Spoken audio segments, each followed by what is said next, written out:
Olá, minha gente, muito bom dia, boa tarde, boa noite, conforme seja a hora que você esteja vendo a postagem desse vídeo, tá certo? Como sempre, em cada vídeo eu gosto de me apresentar, se é que você não me conhece. O meu nome é Jaime Viana e eu sou mais um entre os milhares a batalhar pela fé que uma vez foi dada aos santos, tá certo? Eu quero começar a nossa argumentação de hoje, ou a nossa mensagem, como você queira colocar, com uma pequena história, a história a respeito de um homem. Esse homem era um homem muito poderoso, um homem rico, ele tinha uns filhos, e esse homem havia mudado, ele morava em uma ilha que ele havia comprado para ele há muito tempo atrás, e houve uma certa perda na família, para ser específico, a mulher dele, diante dos filhos deles, ele conta que a mulher dele morre. Então, ele sai daquela ilha. Mas um dia, agora os filhos estavam maiores, estavam crescidos, e ele estava tentando seguir em frente ainda, porque ele amava muito aquela sua esposa. E aquele homem pede ao seu filho: filho, volta até aquela nossa antiga casa, e chegando lá, você vai encontrar tudo no mesmo lugar.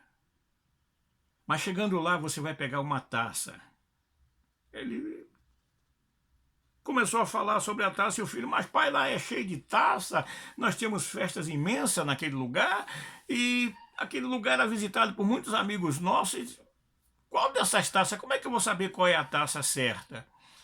E o pai dele disse para ele: esta taça que eu quero que você pegue é uma taça toda especial. Essa taça foi uma taça que eu havia dado para sua mãe em um de nossos aniversários. E essa taça ela é especial porque essa taça ela é revestida de ouro por fora, tem alguns enfeites de ouro e algumas pedras semi-preciosas. E aquela taça era uma taça para eu e ela bebermos juntos. Então, filho, com essa descrição que você está me dando, eu vou conseguir achar essa taça, eu vou conseguir sim, meu pai. E o que é que o senhor quer que eu faça com ele? Eu quero que você pegue aquela taça. O senhor quer ter a lembrança de mamãe mais perto do senhor? Eu digo: não, a lembrança da sua mãe está sempre aqui comigo. Mas eu quero que você pegue aquela taça. E sem me perguntar por quê, você vai moer, vai quebrar aquela taça toda e no caminho de volta, quando estivermos no meio do mar, você vai jogar aquele resíduo daquela taça lá no fundo do oceano. Passou-se uns dias, o filho, sem entender direito, foi para a ilha. Chegou na ilha, passou um final de semana lá, viu que a casa continuava do mesmo jeito, e ele ficava se perguntando por que o pai dele nunca mais quis voltar e morar naquele lugar. Depois ele chegou à conclusão que o pai dele não quis isso porque aquele lugar trazia saudades da mãe dele, ou seja, a esposa dele mesmo, daquele homem rico, e que ele ainda hoje tinha amor por ela. Passou-se alguns dias, ele chega. E o pai dele estava viajando, mas quando chega no final de semana, eles iam jantar entre família, e o pai, quando entra na sala de jantar, e a primeira coisa que ele vê no meio da sala não foi os filhos, não foi a comida, o banquete que estava sendo servido para recebê-lo na volta da sua viagem, mas foi aquela taça. E ele começou a chorar e começou a vir lágrimas nos seus olhos, e ele começou e olhou para aquele e disse: meu filho, por que você não me obedeceu, meu filho? Por que você não fez o que eu lhe pedi? Eu pedi a você para destruir essa taça. Ele: meu pai, essa taça é tão bonita, eu queria que o senhor continuasse sentindo saudades da nossa mãe e que o senhor ficasse um pouco mais perto dela, disse aquele filho ao pai. Boa intenção ele tinha, mas não cumpriu a vontade do pai dele. E o pai dele: meu filho, sabe por que eu pedi a você para destruir essa taça? Sabe por que eu pedi a você para pegar essa taça no trajeto de volta e jogar no fundo do mar? Para jogar todos os resíduos, tudo aquilo que havia sobrado dela, jogar na profundeza do mar, para que nunca mais acontecesse com ela o que aconteceu com sua mãe? E os filhos ficaram atônitos, ficaram parados, esperando uma resposta sobre a pergunta que o próprio pai havia feito a eles. Porque foi com essa taça que sua mãe colocou o vinho e em seguida colocou um veneno e se matou. Aqui entra o nosso verdadeiro sentido da mensagem. O profeta Samuel, no capítulo 15 de 1 Samuel, ele disse a um homem que havia sido escolhido por Deus, não para ser rei de Israel, mas para ser o capitão de Israel, para comandar o povo de Deus, porque o povo de Deus já havia feito um pecado bem maior. No capítulo 8, havia pedido um rei, porque aquele povo que deveria ser um povo santo, separado, um povo especial, como nos diz ainda no Novo Testamento, zeloso de boas obras. Aquele povo, como diz lá em primeira, ou seja, lá em Tito 2,14, para ser mais exato, aquele povo queria voltar aos primórdios, queria voltar à velha vida pecaminosa e disse, olha, não vamos mais seguir a você, Samuel, mas queremos um rei. Queremos que esse rei faça as nossas guerras. Está lá no capítulo 8 de 1 Samuel, se você quiser ver direitinho, para você entender o pecado do povo. Mas agora, Samuel estava falando a um homem que era o capitão do povo de Deus, chamado Saul. E Saul havia recebido uma ordem de Samuel para ir até Agag, né? O rei dos Amalequitas, ir até lá e matar todos, desde o maior até o menor, desde os animais, tudo. E o que foi que Saul fez? Saul foi lá, matou o que tinha que matar, aqueles homens valorosos de guerra, mas deixou escapar Agag, deixou Agag preso e deixou os animais que dizia Saul que era para sacrificar ao Senhor. E agora Samuel aparece e diz, que barulho é esse que eu estou ouvindo desses animais? E Saul diz a ele, Saul diz para Samuel, esse aí é o que o povo pediu para guardar, que era para sacrificar ao Senhor. Então Samuel chama Saul e diz, por acaso Deus tem tanto prazer em sacrifício, em como que se obedeça a sua palavra? Esse é o problema de hoje, meu amigo.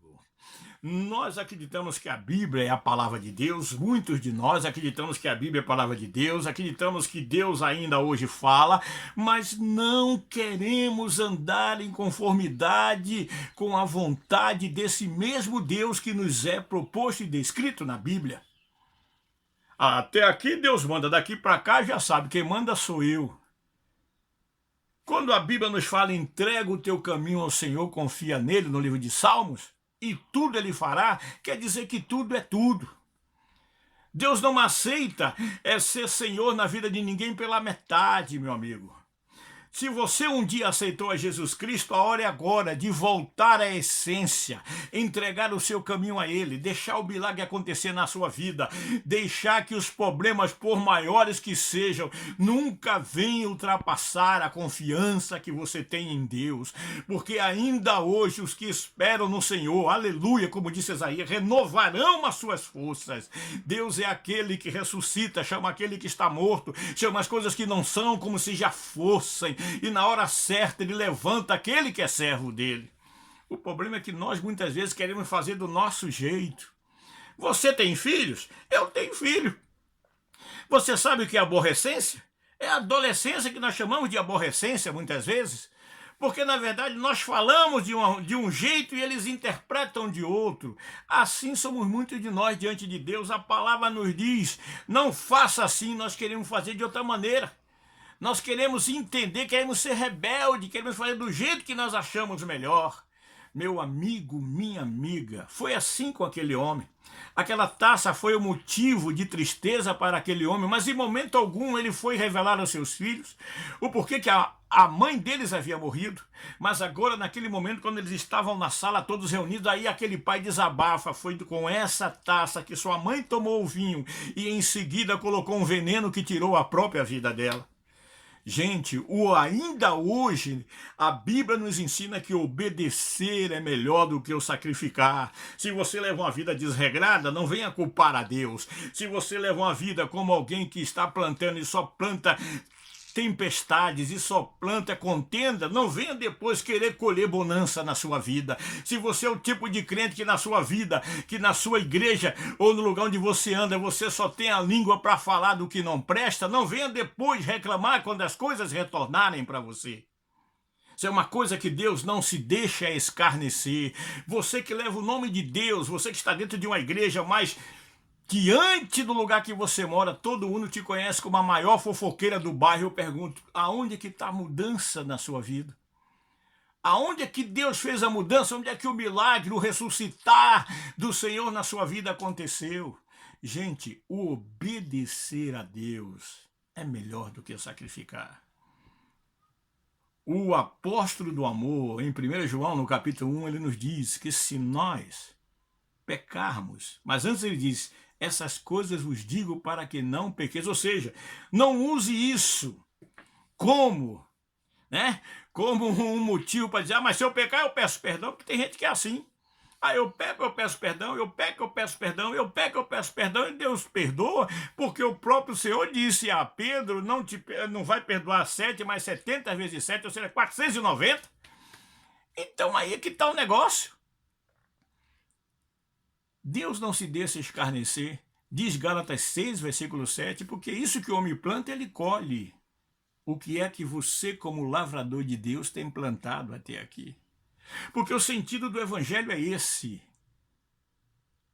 O próprio Jesus, quando começa a pregar, em Marcos capítulo 1, versículo 15, ele diz, o reino de Deus está próximo, né? O tempo está cumprido, o reino de Deus está próximo. Arrependei-vos. Sem arrependimento não há remissão de pecados. Eu poderia aqui estar falando tantas e tantas coisas que talvez até o seu pastor não tenha comentado isso para você hoje, mas eu estou aqui considero como um homem de Deus para dizer a você que a hora é agora de sair desse caminho que você está e abrir os seus olhos, despertar, porque no apanhado de tudo isso é que Jesus Cristo está voltando. Aleluia! E ele quer buscar um povo seu, que ande conforme a sua palavra, que seja lavado, que seja remido, que seja transformado pelo sangue de nosso Senhor e Salvador Jesus Cristo. Para que deixemos de ser meninos, como diz 4,14 do livro de Efésios, levado por todo e qualquer vento de doutrina, mas que passemos a ser verdadeiros filhos de Deus, e tomando posse, como nos diz 1 Timóteo 6,12, posse da vida eterna, mas junto com esse privilégio há também as responsabilidades de sermos luz no mundo e sal sobre esse mundo chamado Terra. Muito obrigado, meu irmão, pela sua atenção, obrigado pela sua participação. Eu te peço a você, como sempre, no término de cada vídeo, que, se possível, se você acredita nessa palavra, se você não acredita também, vou ser sincero para você, eu estou fazendo a minha parte. Estou aqui dando a cara para bater, para dizer a você que precisamos voltar aos primórdios da comunhão com Deus. Tá? Se possível, compartilhe essa mensagem para que mais pessoas vejam esta palavra de vida. Se não, eu desejo a você que você fique na paz, porque o resto da gente corre atrás em nome de Jesus. Amém. Graças a Deus. Até a próxima. Amém, Jesus. Amém.